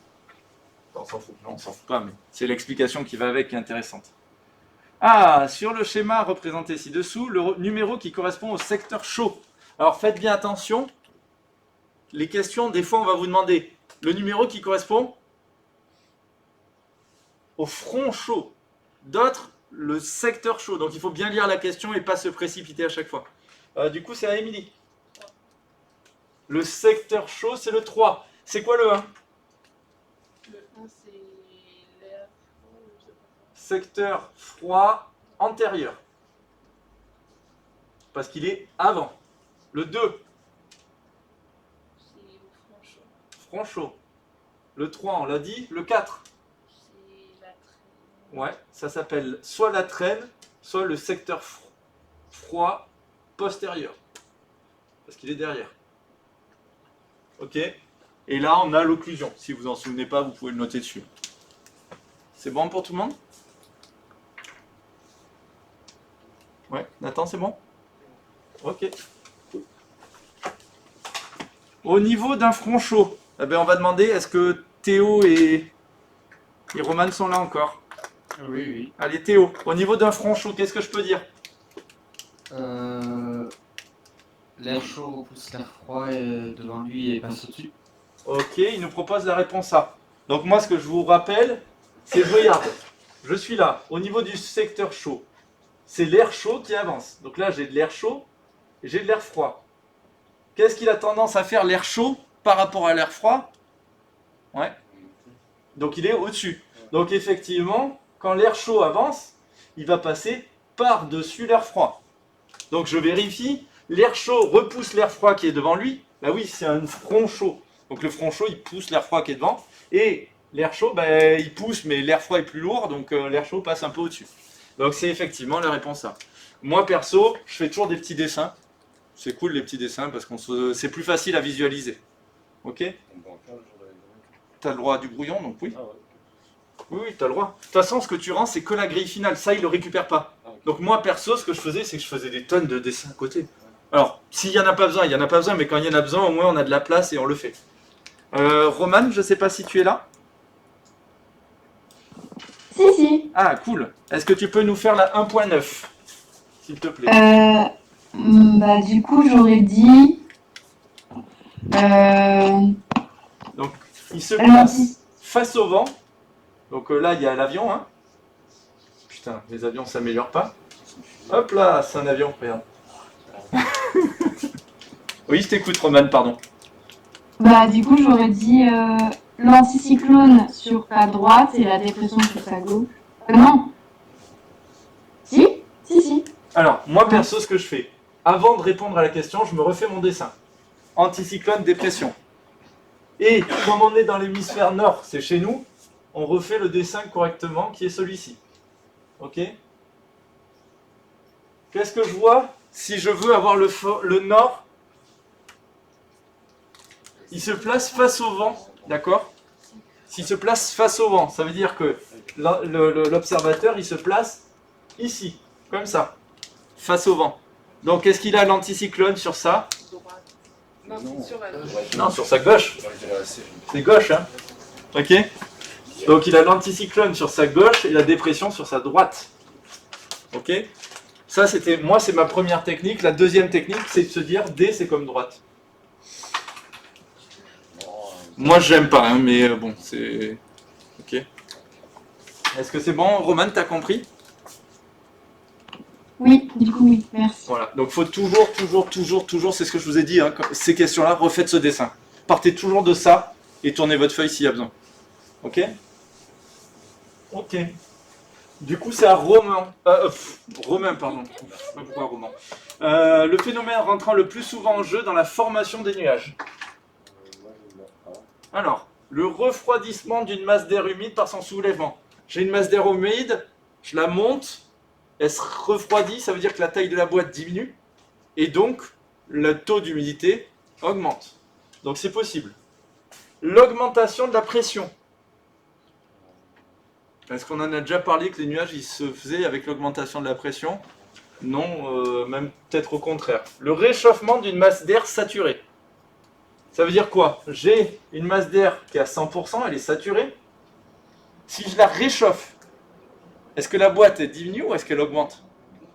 La boîte, elle réaugmente en taille quand je me réchauffe.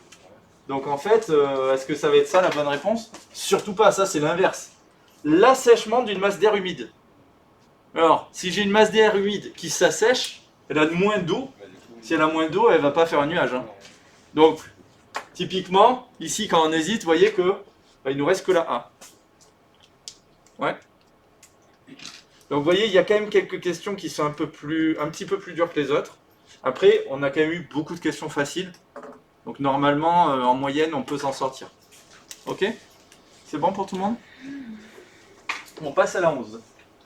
La 11, le préfixe des nuages dont la base est la plus élevée, et on va demander à Nathan. Sirop. Ouais, sirop. C'est quoi les trois zones avec leurs trois préfixes? Alors, il y a strato. Ouais. Non, c'est strato. Il y a alto. Je crois que c'est alto, sirop, strato. Non. Alors, alto, sirop. Rien. Attention, strato Ah, mais c'est au-delà. et cumulo, c'est les deux familles de nuages, stable et instable. Ok? Mais je suis d'accord avec toi, au début, quand on n'a pas l'habitude, on a envie de mettre strato ici quelque part. Pensez, non, la base, c'est toujours pas de préfixe. Ensuite, j'ai alto, ensuite j'ai sirop, c'est les plus hauts, les sirops, notamment avec notre petit copain, le Cyrus. Vous savez, les apostrophes, les jolies petites apostrophes. Voilà. C'est bon pour tout le monde? Ok? Pardon? Ah, ok. C'est quoi comme nuage ça? Du coup, c'est Corentin? C'est un cumulus. C'est quoi le cumulonimbus? C'est pas du tout ça. Le cumulonimbus, c'est le nuage de la mort, comme ça là. Hop. Ça, c'est le cumulonimbus. Le stratus, c'est quoi? Stratus, c'est ça là. C'est un nuage très stable, donc plutôt en longueur. L'altocumulus, c'est comme un cumulus un peu plus haut. Il a quoi comme particularité? Ah, c'est la phase entre le cumulus. Non, et ça c'est le TCU dont tu parles. Ah, Ouais. ok. L'altocumulus, il est un peu comme ça, mais il a plus des moutons au-dessus aussi. Il s'étale un petit peu plus. Ok. Bon, en vrai, c'est quand même des salauds de vous faire choisir entre un cumulus et un altocumulus. Ce sont les assiettes, les stratus. Les stratus, alors c'est pas que des assiettes, mais c'est en gros des nuages très allongés, plutôt stables. Ok? Mais j'avoue, ici, vous mettre l'altocumulus et le cumulus, c'est pas sympa. Ils auraient pu vous mettre Cirrus à la place pour que ce soit bien des nuages différents, quoi. Ok? Moi, perso, à votre place, j'aurais hésité entre cumulus et altocumulus. Si vous savez pas, par défaut, ceux qu'on voit le plus dans le ciel, là, ceux-là, là, hop. Vous voyez, il fait ça, hein. Ça, c'est des cumulus. C'est nos potes. Ah, c'est nos potes, oui et non. Mais quand on fait du parapente, c'est nos potes parce que c'est eux qui nous donnent les ascensions. Ok? Le phénomène qu'on voit ici, enfin, ou on voit pas plutôt, c'est Albin. Du brouillard. Ouais, c'est du brouillard. Est-ce que c'est un orage? Clairement pas. Est-ce que c'est un front chaud? Quoi? On peut pas le voir comme ça. Est-ce que c'est de la convection? De la convection, c'est de l'air qui monte. C'est pas la question là, hein. Ok? Ensuite, la grêle est un type de précipitation qui se forme, et ça c'est pour Timéo. Cumulonimbus, effectivement. Globalement, l'ennemi numéro 1, c'est le cumulonimbus, c'est lui qui fait toutes les merdes. Il y a une merde, félicitations, c'est lui. Ok? C'est du délit de faciès, mais en même temps, c'est toujours lui, donc... Ok.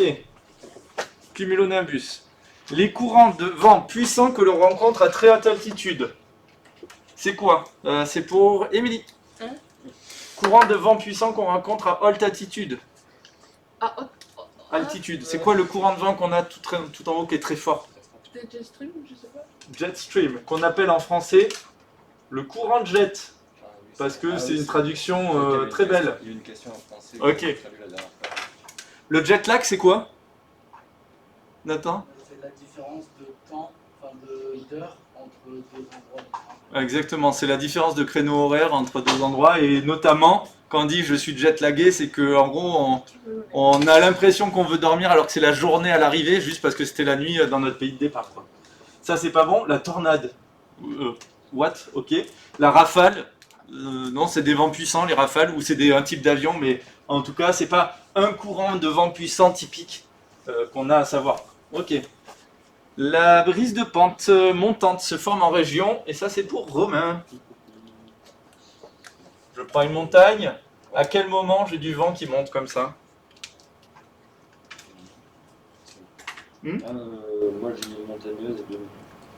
Alors, non. Ah, peut-être 2 journées. Regarde, 2 jours, ça chauffe. Et quand ça chauffe, ça fait de l'air chaud qui a envie de monter. Ah, ouais. D'accord? Donc ici, c'était montagneuse et 2 jours. Alors, en fait, la brise de pente, je suis d'accord avec toi, ça pourrait être aussi montagneuse et de nuit, si c'était une brise de pente descendante. Ah, Ok? Allez. On en arrive à Nathan, du coup. Ah non, pardon, c'est à Théo. Désolé, j'ai oublié Théo. Théo, c'est à toi, félicitations. Le Mistral, c'est quelle flèche pour toi? La 3. Est-ce que vous êtes d'accord? Oui. Donc effectivement, la 3, c'est le Mistral. Est-ce que tu es capable de nous dire les autres vents? Non. Au moins c'est clair. Est-ce qu'il y a quelqu'un d'autre qui est capable de nous dire les autres vents, ici? Alors il y en a 2 importants à connaître, Mistral et Tramontane. Ah, Tramontane, c'est, Nathan? La 2, je crois. Ouais, c'est la 2, Tramontane. Ah, le vent méditerranéen, c'est pas le 1. Le 1, c'est le vent. Je sais plus comment ça s'appelle. J'avais même fait une blague de qualité. D'autant. Autant n'importe le vent. Ok. Et le 4, Ah, le vent. est-ce que vous en souvenez? Il n'y a pas que. C'est le Sirocco. Et si ici ils avaient été mignons, le 5, ce serait quoi? C'est le vent marin. Ok. Bon, c'était juste pour le dire. Vous voyez, ils aiment bien cette petite carte et ils vous demandent l'un ou l'autre. Ok. Quel est le numéro de ça, ou quel est... voilà. Ils aiment bien faire les deux. Un autre truc qu'ils auraient pu vous faire, c'est donner la liste des différents vents en les mélangeant en disant marin, autant, truc. 1 c'est marin, 2 c'est autant. Et en fait, vous mélangez les 4 possibilités et vous devez retrouver qui est qui dans la liste. Ok? Moi, ce que je vous conseille, c'est de vous souvenir Mistral, Tramontane. Et une fois qu'on a ça, normalement, les autres, c'est facile. Ok? Et d'ailleurs, à la météo, ils parlent toujours du Mistral et de la Tramontane. Hein. C'est les 2 seuls vents qu'ils citent en France. Ok.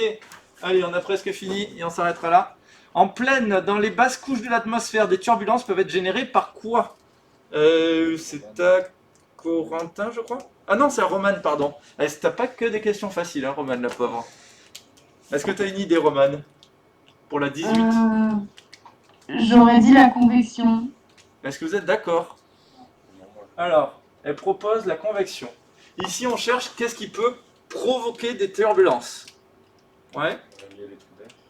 Alors, ouais. Les trous d'air. Qui dit mieux? Ouais. Le rayonnement, ça vous dit oui, non? Ouais.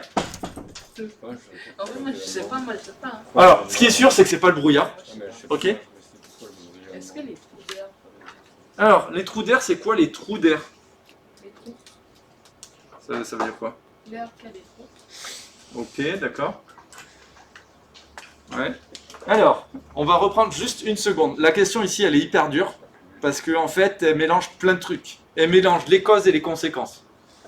Déjà, le mot important, je suis en plaine. Si j'étais en montagne, je pourrais dire, par exemple, que c'est le vent qui me crée des ondes orographiques et donc qui me fait des trous d'air. Et qui donc me fait des turbulences. Ici, je suis en plaine. En plaine, on suppose que c'est plat. Le mot plaine, il veut dire ça. Qu'est-ce qui se passe en plaine qui peut me créer des turbulences? Alors, il peut y avoir des nuages. J'ai aucune proposition ici qui correspond aux nuages, ouais. Il peut y avoir une montée d'air chaud. Cet air chaud, il vient d'où? Il vient du soleil qui va chauffer tout ça, et ça ne va pas chauffer pareil. Alors ça ne va pas chauffer pareil parce que vous imaginez ici, j'ai un sol qui est caillouteux, un peu sombre. Là, j'ai de l'herbe. Là, j'ai une forêt. Alors, c'est de la plaine, mais vu de loin, la forêt, elle est plate. Hein. Ok? Toutes ces zones ne vont pas chauffer pareil. Et qu'est-ce qui va se passer? Il peut y avoir ici une bulle d'air chaud. Ça, c'est une bulle d'air chaud qui se décoche. À l'endroit, elle va continuer à monter. Donc, si je résume, j'ai du rayonnement. Et ce rayonnement me crée, du coup, de la convection. Est-ce que vous êtes d'accord? La convection, c'est le fait que j'ai du vent vers le haut. Souvenez-vous, convecteur, c'est de l'air qui monte, de l'air chaud qui monte. Donc, les rayonnements créent de la convection.